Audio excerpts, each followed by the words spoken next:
You were here until Saturday, no? That's Sunday. Oh wow. But that's We intense, start. no? All these days of... Oh yeah, because we just start and we finish.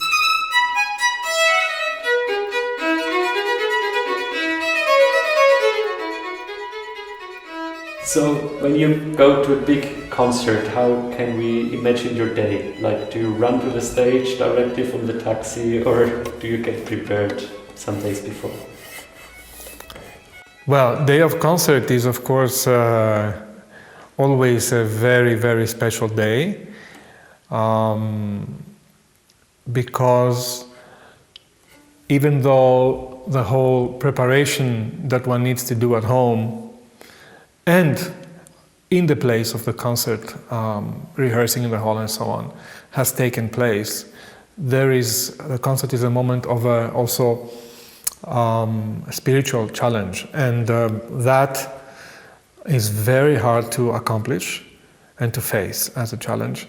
And it demands a certain kind of preparation that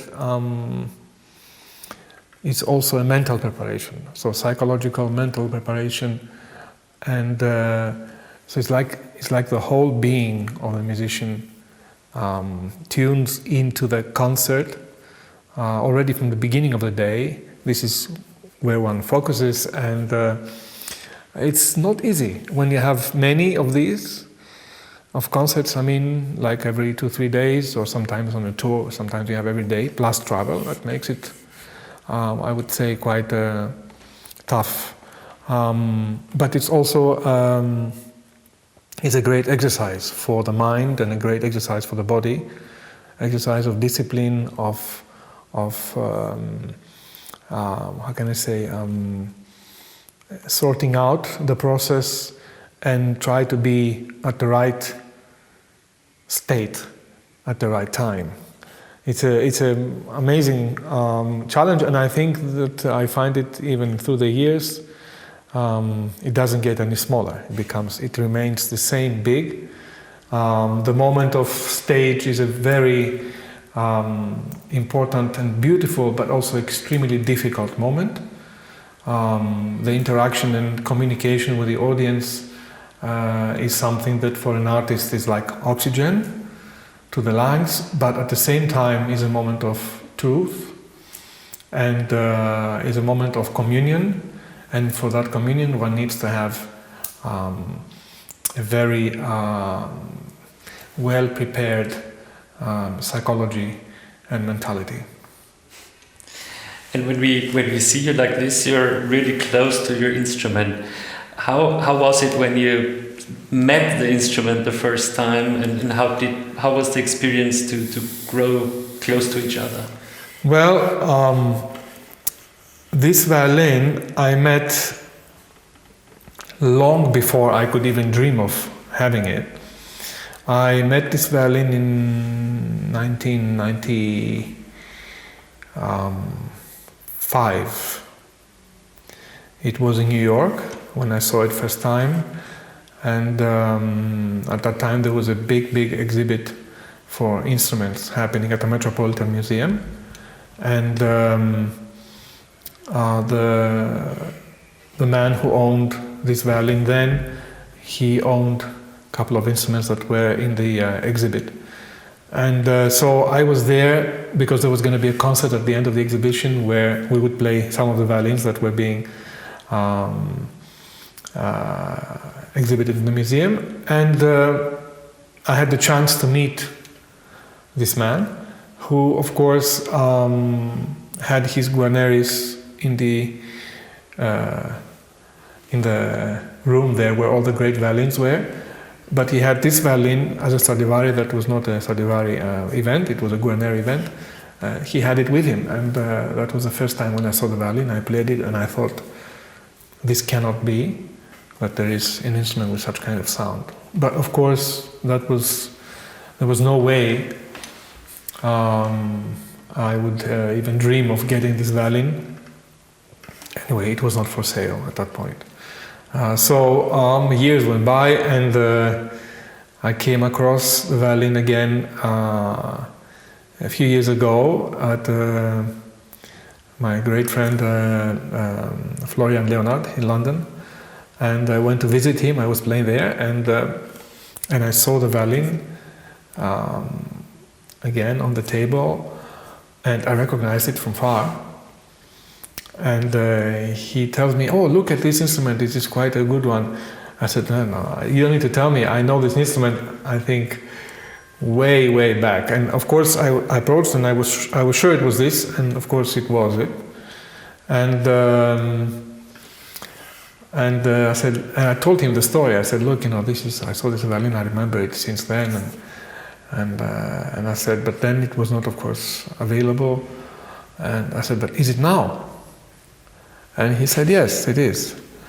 And I said to him, "Look, twice. I cannot afford to lose this violin twice. And we have to make it somehow possible that I can get this violin." And he was wonderful. He really made everything that is possible for me to get this instrument. And this has now been a few years, 4 years, and it is all what I expected, and more. And even every day, as now we are together, and I play and I practice every day. There's every day something to learn from an instrument like this. In fact, what I was mentioning before about the spirituality of a concert and of music making, these instruments are magic because they were made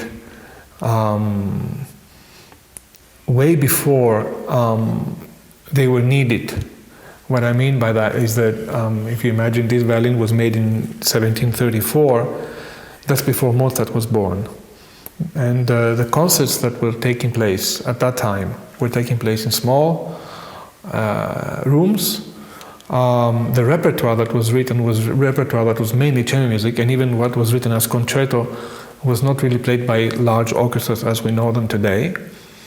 And yet you had a man that already before the time, practically 20 years before Mozart was born, he had built this instrument that 2.5 centuries later, or 3 centuries later, they stand, in the hands of a good player in a big concert hall, and they go all the way to the back without amplification. And that means that there was not just craftsmanship that was put in there, but something else. And that mystery is what makes these instruments irreplaceable. Also the fact that, of course, they were built by human beings who are not anymore alive, therefore they cannot create them again. But not only that, it's even more so in the sense that an instrument, when it's used with care through the years, it develops because it has a great function. It has a contemporary function in the sense that it is the means by which people can hear music. And therefore, this is an amazing circumstance when you think that something that was built 3 centuries ago still has today a modern function in a world that is totally different by all standards to the world and what people were used to when these instruments were built.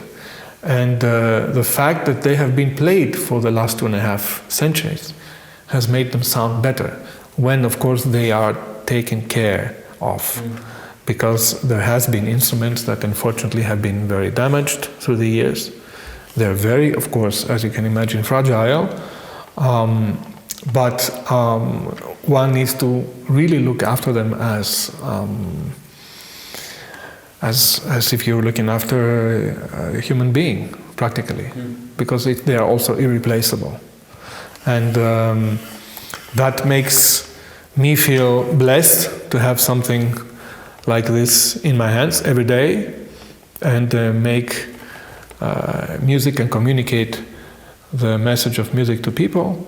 But of course makes me, to say also something else, makes me very nervous in the sense that there is a great responsibility in handling such kind of an instrument.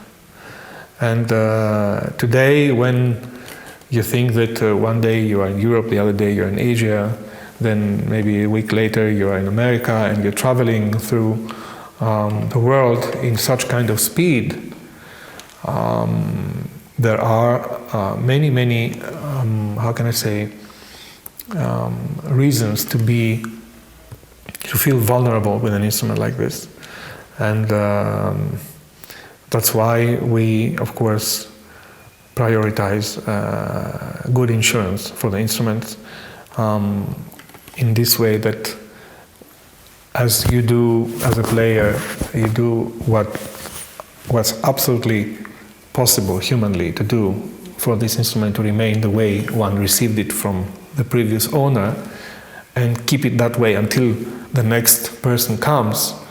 At the same time, because we live a life that is quite dangerous, and the world is also a dangerous place, we need to have that kind of security and that kind of calmness about handling something that is so precious and so fragile at the same time.